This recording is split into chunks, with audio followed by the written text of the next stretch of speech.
I know my parents love me, stand behind me, come what may. I know now that I'm ready, because I finally heard them say it's a different world from where you come from.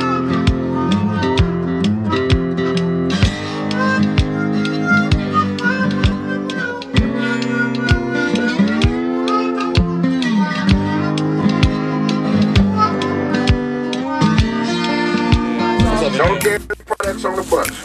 No dairy up or nothing hot. No dairy up. HBCU is a historically black college or university.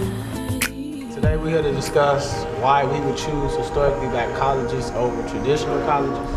Okay, I would choose a historically black college rather than a traditional college because, first of all, the racism. I think I'd be more comfortable around my culture rather than being around others within my culture. And another reason is, in a historically black college, I think I'd be considered as a person and not a number.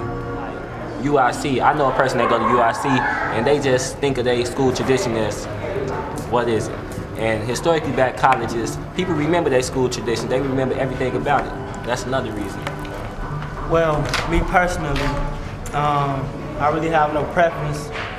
It seems like everybody think that going to a mixed college is a bad thing, but I mean, you grow up, you know, 90% of us grow up around black people. So my college experience, I don't want to go to college and be in the same environment that I grew up in. I want to go to a college with a more diverse, you know, group of people. And I don't feel that in order to get a good filial history, you have to go to a historically black college. Black power, education, natural beauty. These are all things these two young ladies represent. Back in the days when I was young, I'm not a kid anymore, but some days I sit and like that at Tuskegee when they had the film going on talking about Booker T. Washington and how he started the school and how the students built the schools rather than other people like construction workers coming in to do the job. Yeah, and that just show you, like, you know, back then they was really serious about getting their education and they was willing to do anything to in order to meet what they felt that they needed to know. So if that meant building the school, then that's what they did. I would like to attend Norfolk University. The thing that hit me at Morehouse was the message brought to us by a student by the name of Brian. As we stepped onto the grounds of Morehouse with no tour guide, I felt like, okay, same old college that I last visit to Morehouse. Until we stumbled upon Brian. Brian looked like the type of kid who was smart, energetic, as did all the other men in Morehouse. He was very happy, even though he did not have to take over our tour and show us young men what it was like to be a man in Morehouse. He gave us the most heart-pounding speech about what you have to do to be a man in Morehouse. He also expressed his feelings about the school. He felt that it was the greatest school to attend and it had many opportunities for young black men trying to become great men in life. He opened my eyes to a new beginning.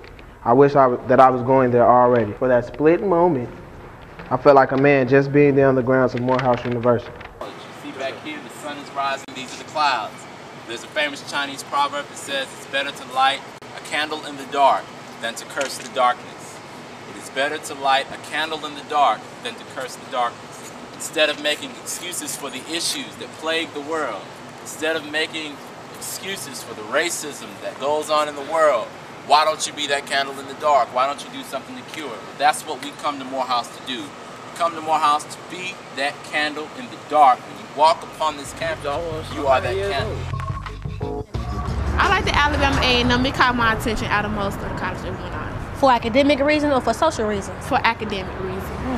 Alabama A&M was one that many people said they liked it. Could you tell me why you like it so much?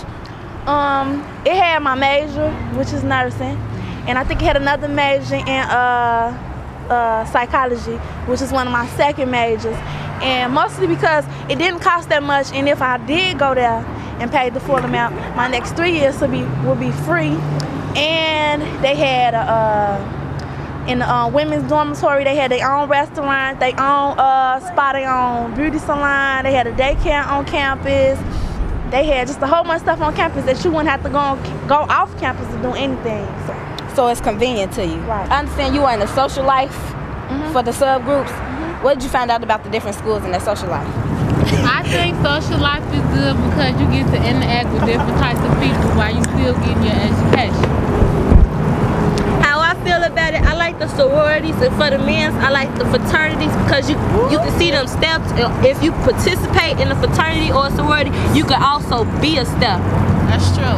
Well, I think social life do play a big role going to college because you have to have a good social life in order. You know, you have to have a good environment around you, which falls under social life to help you, do good in college. But with social life, you have to learn how to manage your time because you just can't have fun without no education. It can't be all play.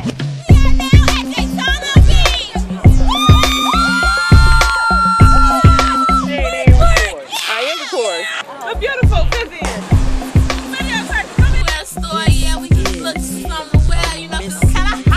Fashion down here in Atlanta at Georgia State University. We want to talk about fashion and compare our style to the ones that we saw on a tour of the different colleges. Now, of our style, we like to dress alike. Whatever we see the R&B or the hip hop, we gotta have their fashion. The next day we gotta be dressed like them, whatever. But what we observed from the different colleges was like they had their own style. Some people like wore casual, some was dressed like rappers, and some was just in their own individual type of way. Jackie, look at this cat. She on camera. Jackie. Oops, sorry. Look what I found.